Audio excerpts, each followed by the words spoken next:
Challenge coins began during World War I, when a U.S. lieutenant gave his squadron bronze coins to boost unity.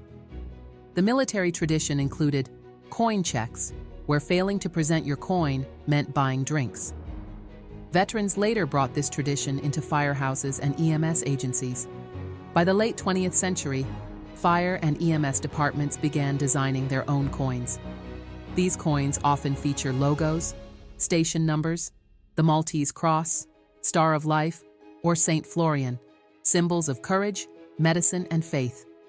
They are used to commemorate retirements, promotions, major incidents, and training events.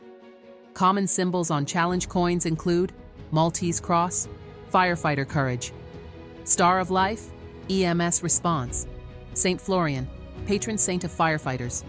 Tools and gear, ladders, hoses, ambulances, badges and mottos promote team identity and pride; flags and eagles, patriotism.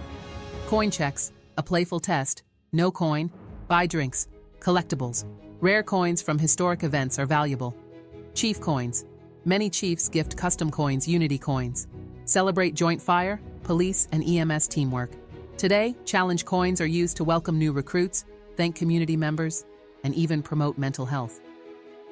What started as a military tradition has become a proud symbol of unity, bravery, and brotherhood among first responders. These coins represent the spirit and dedication of the fire and EMS communities.